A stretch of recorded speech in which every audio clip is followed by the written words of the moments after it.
Hello, I'm Roger MacNaughton, and welcome to Notes from a Small Town Son, a collection of memories written by my father, Donald Earl Mac MacNaughton, about his childhood growing up in Lowell, Michigan. Dad was born in 1914, so the dates he wrote about here ranged from about 1918 until 1929. Our mother, Marguerite, known as Maggie, passed away in 1984 after Dad had retired from his career in printing. My sister Kay mentioned to Dad that, to keep busy, he might try his hand at writing about his early years. So it was in 1985 that he began to put down on paper these memories that you are about to hear, and he continued to write sparingly until 1990. I only wish Dad had written more. So let's begin. Dad's words.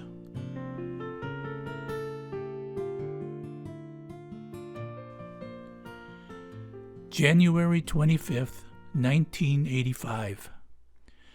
The old grouch is once again sitting at the table, looking out at all that beautiful white stuff covering everything that's already been covered since day one. Anybody in his right mind would be in Florida or Bermuda or Tahiti or any place where the natives want to know what snow looks like. Anyone who would want to know what snow looks like should likewise have his head examined. Of course, I can remember many times as a kid, I would play for hours in the dang stuff, get cold and wet and slide some more. I remember my brother and I each had a champion sled, the common Model T variety that almost all the kids used for transportation. Of course, there were half a dozen around town who had rich parents. These boys sported the real thing, the Cadillac of sleds, a flexible flyer. If you were lucky and gave of your candy bar, you just might get one slide on a flexible flyer. Wow!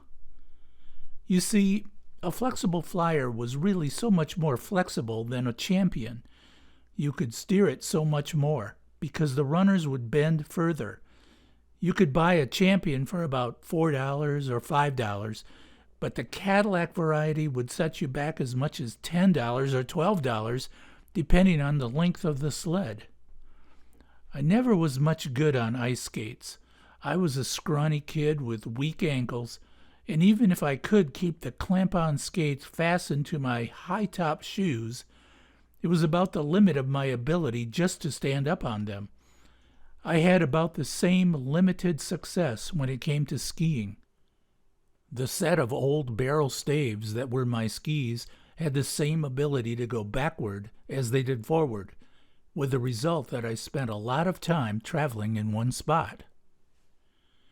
There is a river in the town where I grew up called Flat River.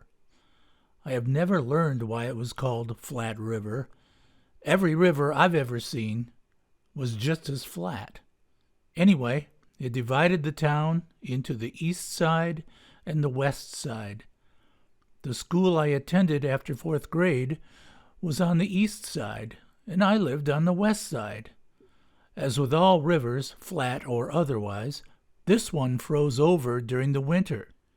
On this flat river was a dam downstream a little way, so between my school and home was a sort of pond. It was much closer for the west side kids to walk home over the ice rather than around by the bridge. Every year, the same 2 or 3 kids would get wet testing the ice in the early winter. This walking the ice, like so many things in life, was not all gravy. The people who owned the dam had the annoying habit of opening and closing the gates from time to time. The result was the water in the pond would rise and lower and break up the ice near the shores. When this happened, areas along the shoreline would be covered with a couple inches of awful, cold, wet water. The really tough cookies would slosh through it onto solid ice, while the rest of us chickens used the bridge until the water froze solid enough to walk on. Back a ways, I mentioned high-top shoes. It was considered in if you had these contraptions made out of stiff leather and laced up almost to your knees. They were supposed to keep your feet and legs warm and dry as long as you kept the shoes well oiled. Neat's foot oil was what you used, applied with a rag and rubbed it into the leather. You did your homework early because the rest of the evening you rubbed and rubbed and rubbed. The moment I started to dislike the white stuff was when I got my first set of wheels, real grown-up wheels, like a well-used 1929 Chevrolet coupe. Wheels and snow just do not mix, as I soon learned. The result was one blown tire and a badly bent rear axle when I slid off the road trying to turn a corner. From then on, me and that lousy snow have definitely been on the outs. The heck of it is, I'm on the losing side. The blamed stuff just keeps on coming, and I sit and keep on cussing. Can't win.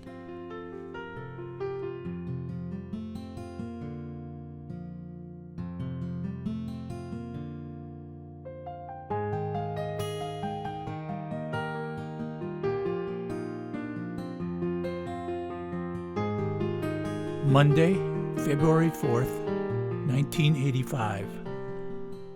Yep, here I sit again, still looking at that awful white stuff and shivering every time I look at the thermometer. It's about 14 degrees out there. Believe me, I'm getting itchy feet. They say when you get some years on your creaky old bones, you remember your youth well, but at times can't remember where the bedroom is at bedtime. I grew up during my early years without a father. Mother was a widow. So I didn't know what a slingshot was until one day in the summer I watched some men cutting down some trees near the Catholic church just a block up the street from our house.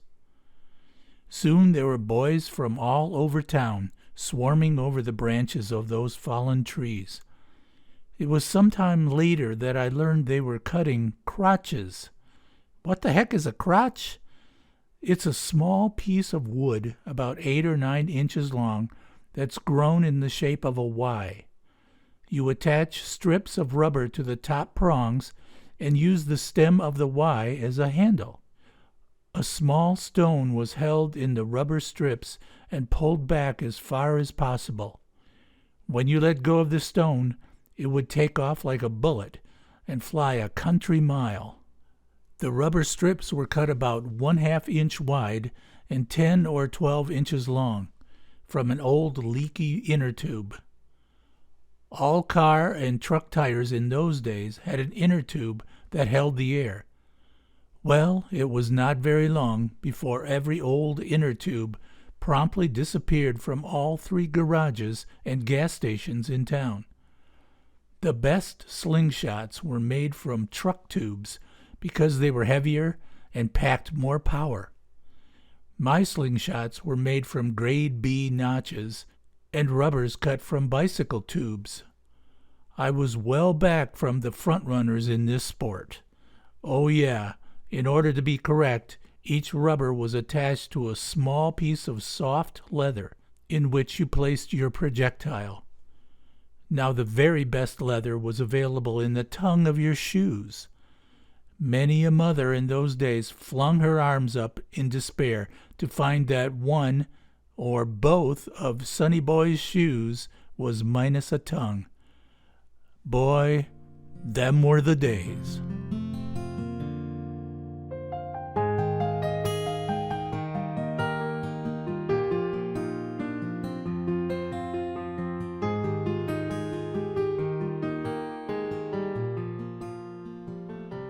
February 11th, 1985. Yep, same old grouch, griping about the same awful stuff outdoors. Should just pack up and head south, but they're getting it down there too. Just to show how far back I can remember, a day when my mother took me downtown and a lot of people were hooting and hollering, and a train was on the trestle across the river and blowing its whistle like crazy. My mother said, "The war is over and everybody is happy." World War I, that is. I was 4 years old. I can also remember how I celebrated the end of World War II, but I'm not going to get into that. I can still remember the hangover. When my brother and I were growing up, we lived on the west side of town, on the corner of Main Street and Vergennes Avenue, later renamed Lincoln Lake Avenue. Being a corner lot with a large backyard, it soon became the neighborhood baseball diamond for all the kids in the area. Never had to worry too much about mowing the grass. Since in those days none of the roads were paved, cars were always kicking up lots of dust and causing much anguish among mothers and grandmothers trying to keep the house clean. It was a ritual every evening during the summer after supper to get out the hose and sprinkle the road to lay the dust. This would be effective for about a half an hour, when the road would dry again. This was definitely not a chore to be left to the small fry to handle. There was just way too much temptation. You can imagine what could happen when a car drove by with no side curtains or the windows rolled down. There developed for several years a much more effective dust layer program in our area. Across the street was a family who owned and operated several gas stations. The owner could collect old crankcase oil in 55-gallon drums and at intervals would load these in his truck and bring it around. All the men in the neighborhood would show up with old pails that had been punched full of holes. They did a great job of oiling the road, and that would lay the dust for a long time. I imagine that after the job was done, the boys slopped up more than one glass of home brew, because they all seemed to disappear at once. We never knew where.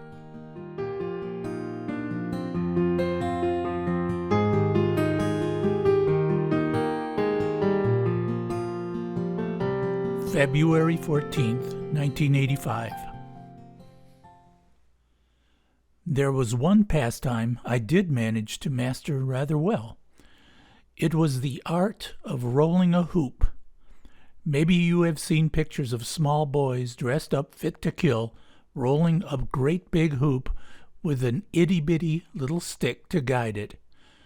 Now that ain't the way we did it. First of all, you had to find a hoop. Anywhere from 5 to 10 inches in diameter would do. If you didn't have a hoop, a wheel off an old baby buggy or busted-up coaster wagon would work okay. When equipped with this necessary piece of equipment, the rest was easy. All you needed was a flat, narrow stick about 3 feet long. Another piece of stick about 8 or 9 inches long was nailed across the end of the long one, making a long, skinny letter T. To start the hoop rolling, you held one end of the stick in your hand with a guiding end on the sidewalk and rolled the hoop down the stick. By gently pushing the hoop with the crossbar, you could control the speed. To steer it, you tipped the crossbar one way or the other. Us neighborhood kids used to see who could make the hoop go the slowest without tipping it over. You were pretty darn good if you could roll it down the porch steps without tipping it over. We spent many, many hours rolling our hoops all over town.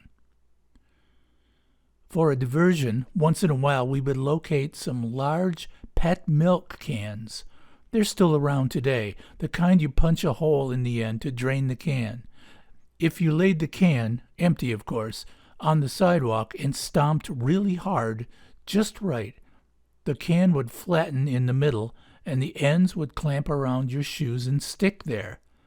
The resulting noise, trotting up and down the sidewalk, we used to think was like horses stamping along the brick pavement downtown. When the whole pack of us were in full cry, the people on the west side of town were soon quite upset with the racket.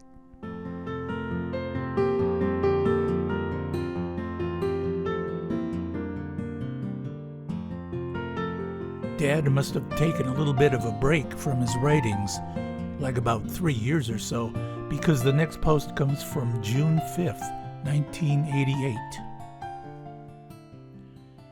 Here I sit. The temperature out there is about 92 or 93 degrees and higher in here. I remember when we were kids and the ice wagon. When I was just a young puppy, we used to keep our milk, butter, and eggs and stuff in the fruit cellar. The fruit cellar was a small room somewhere under the house, usually with just a dirt floor. Below ground and dark, it was cool and would keep potatoes and fruit for a long time. Meat was bought and cooked shortly after delivery from the meat market. And then came a radical change: the ice box and the ice wagon. The ice box was about the same size as our modern refrigerators. It was built of wood and well insulated, and the top opened up so a 50-pound chunk of ice could be inserted. Below was the main door for the food storage section. As the ice melted, it cooled the whole thing down quite nicely. At the very bottom was a door behind which a pan was kept to catch the meltwater. You got your backside blistered if you forgot to dump the pan every day. Since more ice had to be added every 2 or 3 days, there had to be an ice truck and an iceman to make deliveries. We had 2 in our town. One was a big jolly guy who saw to it that there was always a plentiful supply of small pieces of ice lying on the bed of his truck to cool off the hard-playing small fry of the neighborhood. Boy, did that ice taste good on a hot summer day. If someone wanted only 25 pounds of ice and his chunks were 50 pounds, he would wield his trusty ice pick and presto, that 50-pound cake would be 2 25-pound pieces, minus a few small bits that just fit our thirsty mouths.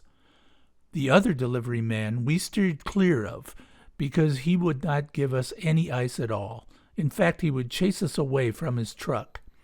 We didn't like him one little bit. I wonder if he ever had nightmares of desperate little kids suffering horribly because they were dying of thirst for a small piece of ice which just lay there in his truck and slowly melted onto the ground. I wonder if he ever figured out a way to deduct the value of those pieces he couldn't sell from his income tax. I bet he did, the old skinflint.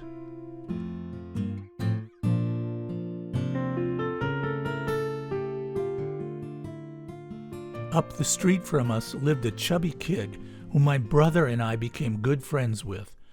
His mother was a widow and owned and operated a variety store on Main Street. As I have mentioned earlier, our town had a river flowing right through the middle of it. Many of the stores on Main Street were built out over the water in back of them. Now this variety store had a narrow back porch running the full width of the store. At one end of the porch was built what is known as an outhouse, and this was a 2-holer, ideal for small boys to drop a fish line through each of the holes. We spent many enjoyable hours dangling hook and worm down below. Occasionally, we would catch a small bluegill, but we were not allowed to keep it. It took me quite a while to figure out why. Of course, there were times when we were forced to suspend our angling for a few minutes. Because. I'm sure glad I never had to use that outhouse on a blizzardly cold day in the middle of winter.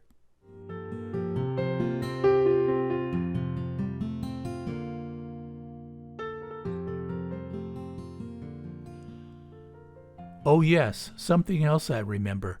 Early one summer when we were growing up, our mother bought a nice, comfortable, colorful hammock to hang between the corner of our house and a big old pine tree just the right distance away. Her intentions were the best, but things just didn't work out that way. In the first place, there was always an argument between my brother and myself over who spent the most time in it. In the second place, it developed that no matter who occupied the hammock, it was only a matter of a minute or so before one of the ever-present kids nearby would dump the occupant out on the ground. It wasn't long before said article began to show considerable wear and tear. However, the hammock was suddenly retired one day when one of the small fry sneaked up and dumped my Uncle Louis, who was visiting us at the time. Goodbye, hammock.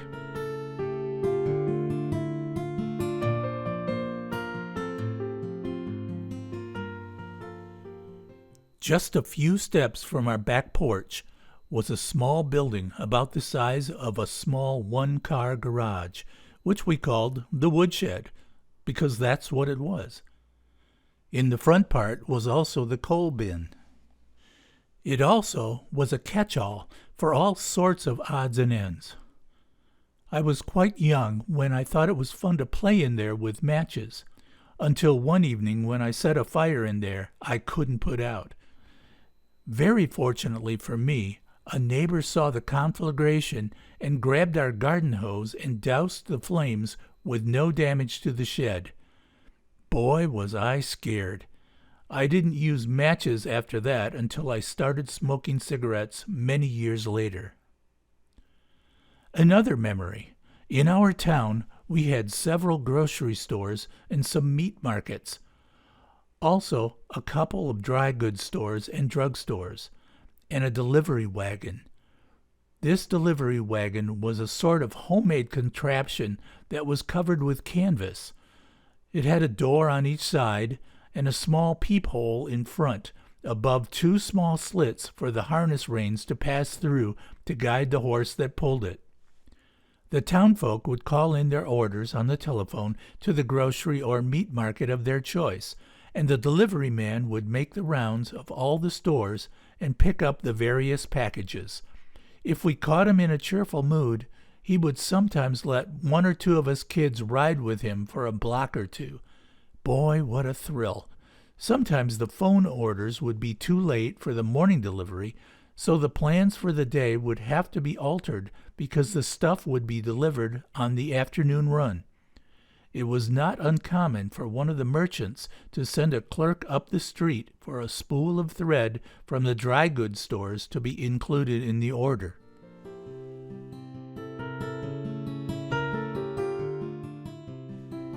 Back in my ancient youth, just as soon as the snow melted in early spring, it was marble time at the old Westward School.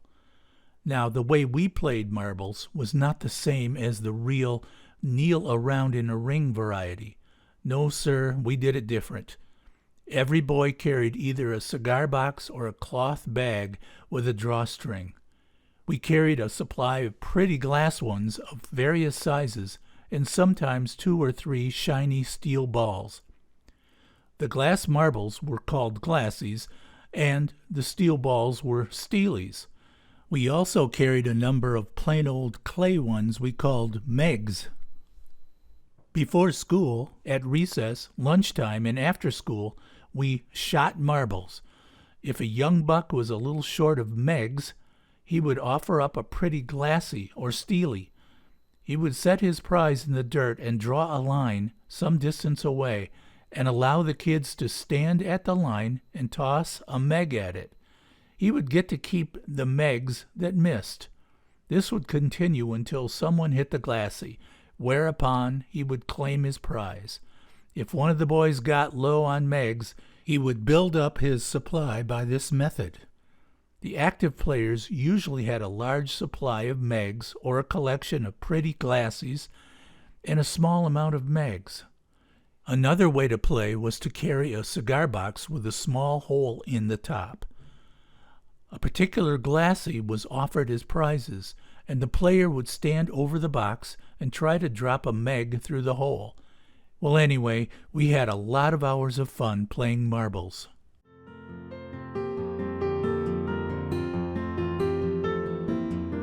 During these springtime days before school vacation, while we were trading in marbles, the girls in the old school were congregating on the steps, either playing jacks or talking about us mucking about in the mud.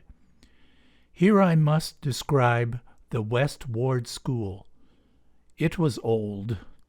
It was square and built of brick.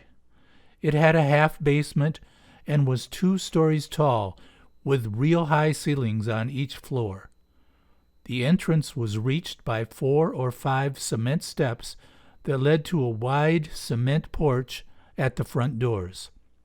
Flanked on each side was a wide rail of cement, all of which made an ideal spot for the girls to hang out.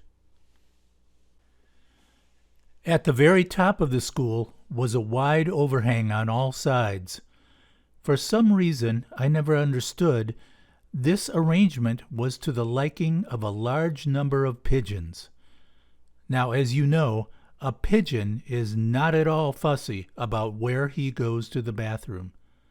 Consequently, it was not uncommon to suddenly hear an unearthly shriek from one of the little ladies as she made a mad dash into the bathroom where the teacher would clean her up. We kids thought it was very funny. Periodically, the teacher would declare all-out war on those pigeons. Now, the same kids who owned flexible flyer sleds also possessed real Daisy air rifles. Those lucky devils were invited by the teacher to bring them to school and depopulate those pesky eave dwellers during recess. Since the teacher was also present, our recesses tended to last twice as long as usual, much to our delight. Soon, during the shooting, all the enemy disappeared around to the other side of the school building. Anyway, once in a while, one of the critters was actually brought to earth, where it was promptly dispatched to bird heaven.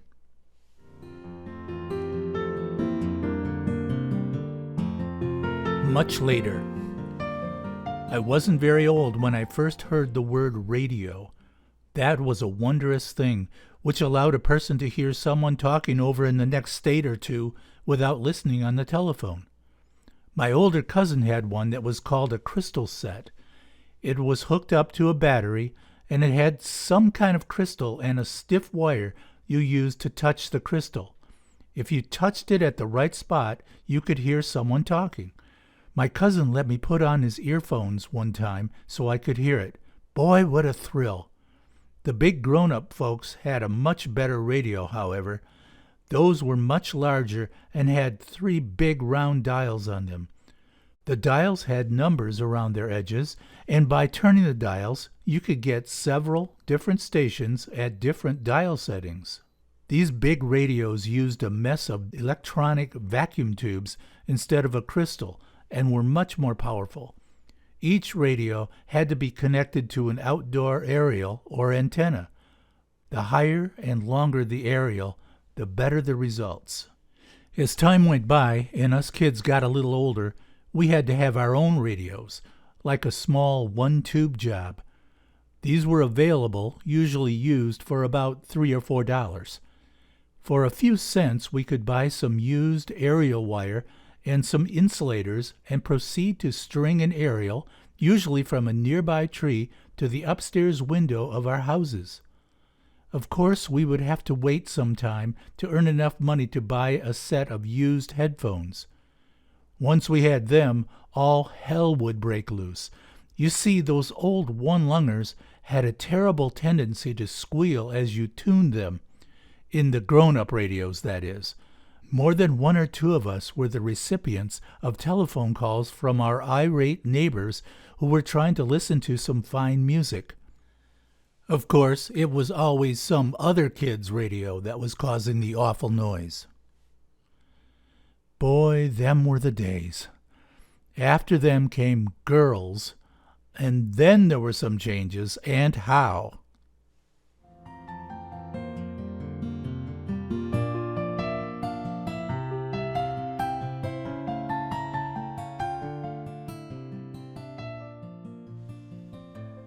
January 18, 1989. What was life like back when I was growing up? Well, first of all, my family and relatives were not rich. Neither were they paupers. We had plenty to eat and decent clothes on our back. Our everyday clothes were kept clean and showed the effects of many washings.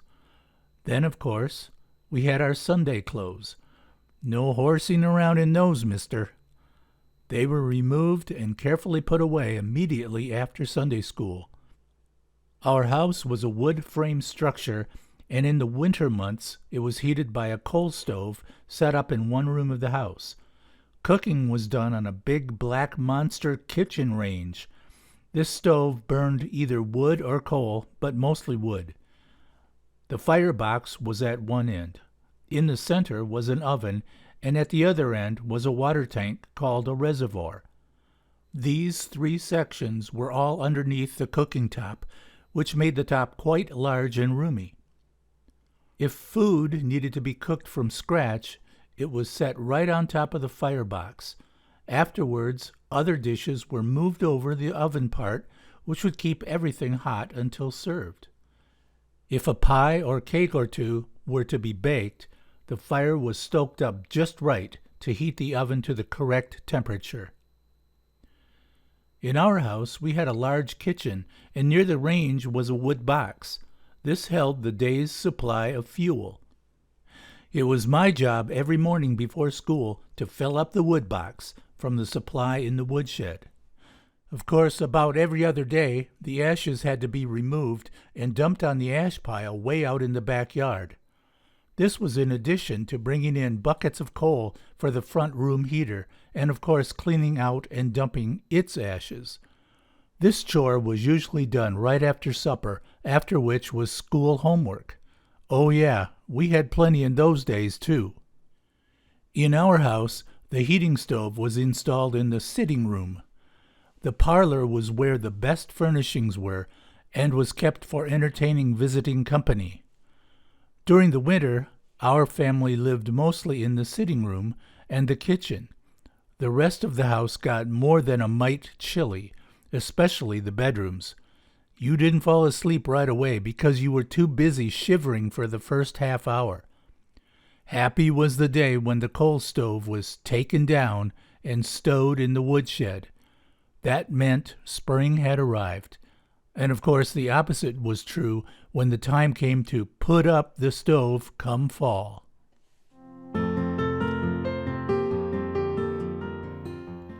January 1990. In looking back at this nonsense, I see the date 1985. That is 5 years ago. I was sitting in the same spot. Boy, have I gotten lazy. Because I write only when the mood strikes, the mood has not hit me for some time, it seems. When I was a kid of about 11 or 12, my grandmother had a brother who lived on a farm about 50 miles east of Lowell. A few times she took me with her to visit him. We went by train, and that was an exciting trip, all 50 miles of it. My great-uncle Jim had a son, Ed, who lived nearby but worked the farm. Ed had a son who was about a year older than I. On one of our trips to visit, it was time to harvest the wheat crop. Very interesting and exciting. Wheat was not combined as it is today, but was thrashed by a thrashing crew. This thrashing crew was composed of 2 or 3 men, and they used a separator and a steam engine to supply the power. Those 2 machines were big, believe me. The separator was a huge, ugly, but interesting machine with a mess of wheels and belts showing all over it. The most impressive machine was the steam engine. It was also big. It was not a thing of beauty. Small front wheels and huge rear wheels as tall as a man. It had a steam whistle you could hear in the next county. When the harvest was finished, this crew would hook the separator to the engine and pull it to the next farm on their list.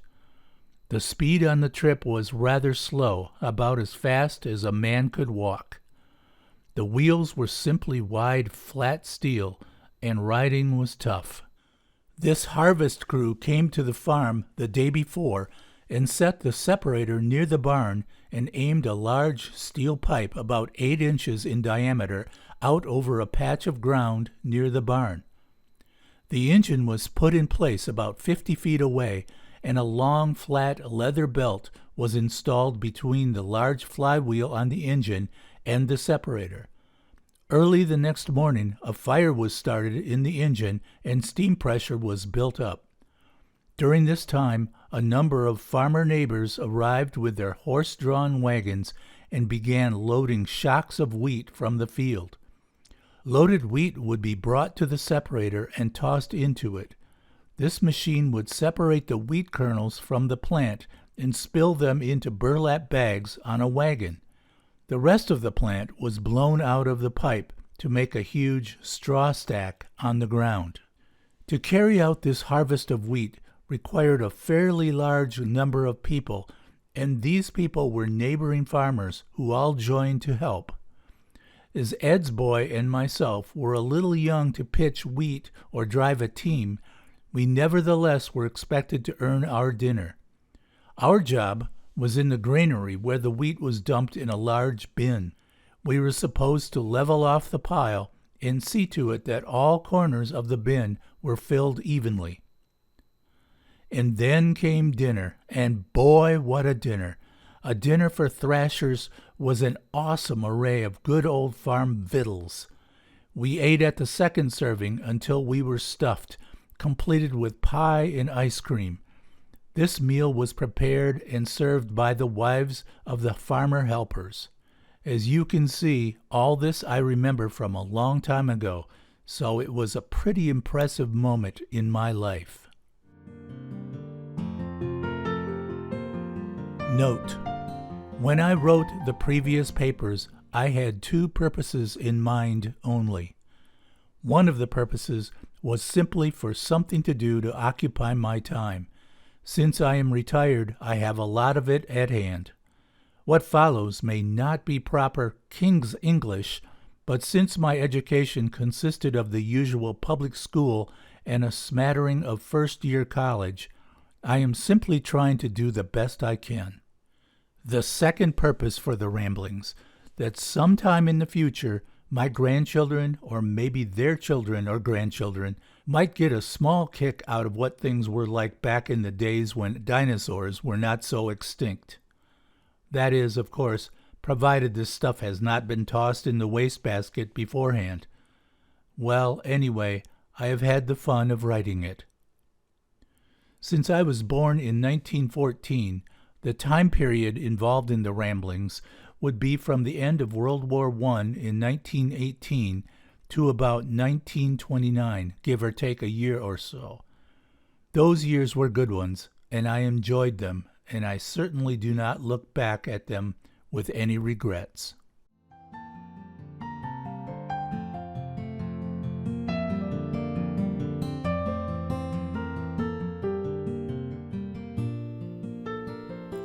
Roger here. So that's it, the end of Dad's writings. As I said earlier, I and my sisters, Kathy and Kay, wish he had written much more. He was just beginning to develop his style, an everyman, spinning tales in a modest and slightly humorous fashion. My sense is that he was mostly an introvert, taking the position that who would want to read these silly things anyway? In later years, Dad loved to portray himself as the old grouch, even signing that on cards and letters. But even though he had lots of opinions, we rarely saw or heard him acting in a grouchy manner. He loved a good joke. When I would tell him the latest one I'd heard, he'd invariably shake his head amidst spasms of laughter and say, "Is that what they're teaching you in college?" Dad worked for many years as the head printer at the Lowell Ledger, and later at Gus Unsel's Sons in Grand Rapids as a linotype operator. He earned his 15 minutes of fame in December of 1944 when he left the letter R out of the word shirts in an advertisement for Kuhn's clothing store. That issue of the Ledger sold out completely. I'm sure Dad took on his fair share of ribbing over that one, but he handled it, even insinuating to us in later years that the font had been huge. When Kay, Kathy, and I went back into the archives, we were a tiny bit disappointed to find out that the font was actually quite small. Dad surely earned a lifetime of fame with us. We miss you, Dad. You done good.